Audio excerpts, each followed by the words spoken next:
क्या है। एक्चुअली ये भी एक सर्विस है, ये बैंक पार्टनरशिप के थ्रू वीजा एक सर्विस देता है। जैसे हमारी इंडिया की जो बैंक है, इंडिया के हमारे कौन से कार्ड्स है उस पर भी बात करेंगे। और आपके साथ मैं एक ऐसी चीज शेयर करूंगा आज कि जिससे आपको वाकई में लगेगा कि हमारा भारत क्यों अतुल्य है और हम अपने आप पर क्यों हमेशा गर्व करते हैं। ये सारी भी चीजें हम करेंगे। तो एक्चुअली वेरीफाइड वीजा वीजा में क्या होता है, वेरीफाइड वीजा में अगर आप आपके कार्ड के थ्रू ट्रांजेक्शन करते हैं तो बैंक से आपको एक 3D सिक्योर पिन रिसीव होता है, जो आपके रजिस्टर्ड मोबाइल नंबर पे रिसीव होता है। और जब आप उस पिन को एंटर करते हो तो बैंक उसे वेरीफाई करती है कि जो व्यक्ति इसे पेमेंट करना चाह रहा है वो हमारा एग्जिस्टिंग कस्टमर है और वो रियल पर्सन है, और उसके बाद ये ट्रांजेक्शन होते हैं। इसका मतलब सिंपल, जैसे ओटीपी आपको आता है वैसे ही वेरीफाइड वीजा अगर आपके पास है तो आपके पास ओटीपी आता है। तो ये वीजा और वेरीफाइड वीजा कार्ड में क्या फर्क है। वीजा कार्ड में आप डायरेक्टली, वीजा कार्ड में क्या होता है कि आपका सीवीसी होता है, आपका वहां पर एक 16 डिजिट नंबर होता है। उसके बाद आपका जो एक्सपायरी जो डेट है और एक्सपायरी जो ईयर है वो वहां पे होता है, उसको आप एंटर करते हो, डायरेक्टली पेमेंट हो जाता है। बट वेरीफाइड वीजा अगर आपके पास कार्ड है तो आपको कार्ड की डिटेल एंटर करने के बाद एक पिन एंटर करनी पड़ेगी, तब जाके आपका पेमेंट होगा। और ये सिक्योरिटी को देखते हुए बहुत सारे लोग अभी वीजा कार्ड से वेरीफाइड वीजा पर जा रहे हैं। तो क्या वेरीफाइड वीजा के लिए अलग से आपको कार्ड लेना है? नहीं।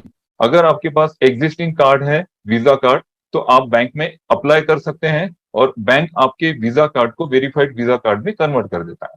तो ये आपको वेरीफाइड वीजा कार्ड की सर्विस मिल जाती है। उसके बाद master card secure code, master card secure code same उसी तरह से है जिस तरह से वेरीफाइड वीजा है। इसमें आपको एक सिक्योर कोड मिलता है और ये कोड वन टाइम पासवर्ड होता है, एक ओटीपी आपको रिसीव होती है, उस ओटीपी को आप एंटर करते हो और उसके बाद आपके ट्रांजेक्शन हो जाते हैं। जब तक आप उस ओटीपी को एंटर नहीं करेंगे आपका ट्रांजेक्शन नहीं होगा।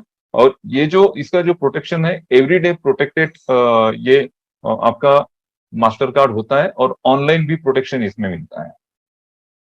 उसके बाद है MX, MX American express. Actually ये भी एक ऑर्गेनाइजेशन है अमेरिका की, और अमेरिका की ये जो ऑर्गेनाइजेशन है एमएक्स, ये इलेक्ट्रॉनिक पेमेंट्स का एक बहुत बड़ा ब्रांड है पूरी दुनिया में। और इस कंपनी की भी जो प्रोसेस है ना, इसमें भी आपको प्रीपेड कार्ड मिलते हैं, क्रेडिट कार्ड्स मिलते हैं। और अमेरिकन एक्सप्रेस के जो कार्ड्स हैं ये स्मॉल बिजनेस से लेके बड़े कॉरपोरेट के बिजनेस तक फैले हुए हैं। और पूरे यूनाइटेड स्टेट और पूरी दुनिया में अमेरिकन एक्सप्रेस ये कार्ड यूज होता है पेमेंट रिसीव करने के लिए और पेमेंट सेंड करने के लिए। ठीक है।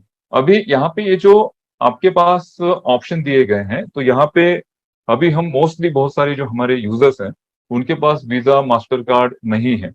बहुत से लोग जो इनका इंडियन जो बैंक होगा हमारा, वहां पर अगर आपने अप्लाई नहीं किया है वीजा कार्ड के लिए तो आपको वहां पर रुपे कार्ड मिलेगा। ठीक है।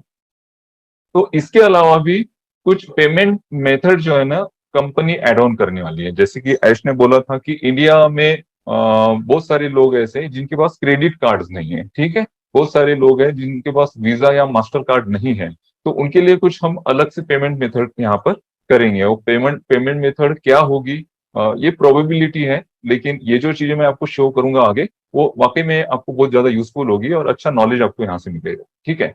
अब वीजा कार्ड है तो ठीक है, वीजा कार्ड से डायरेक्टली आपके पास पेमेंट हो जाएगा।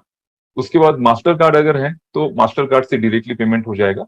ठीक है। उसके अलावा अगर अमेरिकन एक्सप्रेस का आपके पास कार्ड है तो उसके थ्रू पेमेंट हो जाएगा और उसी अकाउंट में आपका पेमेंट रिसीव होगा। अभी जो इंटरनेशनल जो ट्रांजेक्शन होते हैं, इंटरनेशनल ट्रांजेक्शन में आपकी जो बैंक है, sender bank and receiver bank, इन दोनों बैंक के बीच में वीजा या Mastercard third party as a third party काम करते हैं। और ये जो ट्रांजेक्शन होते हैं, जैसे हमने यहाँ से आईएनआर सेंड किए तो उस आईएनआर को यूएसडी में, यूएस डॉलर में कन्वर्ट कर कर उस बैंक तक पहुंचाए जाते हैं जिस बैंक में आप क्रेडिट कर रहे हैं। तो बीच में का जो कमीशन है ये कंपनीज लेती है। ठीक है। उसके बाद आपको क्रिप्टो के बहुत अच्छे ऑप्शन मिलते हैं। आपके पास बिटकॉइन है, इथेरियम है, यूएसडीटी है। बिटकॉइन क्या है? बिटकॉइन एक डिजिटल करेंसी है और बिटकॉइन की खुद की एक ब्लॉकचेन है और पीयर टू पीयर ट्रेडिंग होती है और बहुत बड़ी टेक्नोलॉजी है बिटकॉइन और ब्लॉकचेन। बिटकॉइन आप सभी को पता है, आप बिटकॉइन के थ्रू पेमेंट कर सकते हैं। उसके बाद इथेरियम के थ्रू पेमेंट कर सकते हैं। इथेरियम भी एक अपना खुद का नेटवर्क है इथेरियम का, और इथेरियम की भी अपनी खुद की क्रिप्टो करेंसी है। और इनके जो सॉफ्टवेयर्स हैं, इनके सॉफ्टवेयर्स प्रोग्रामिंग और लैंग्वेज डेवलप भी करते हैं। तो इथेरियम भी एक आपके पास ऑप्शन है। और तीसरा आपके पास ऑप्शन है क्रिप्टो करेंसी में USDT. USDT actually USA government का स्टेबल कॉइन है। एक यूएसडीटी की जो प्राइस है वो $1 है, ठीक है।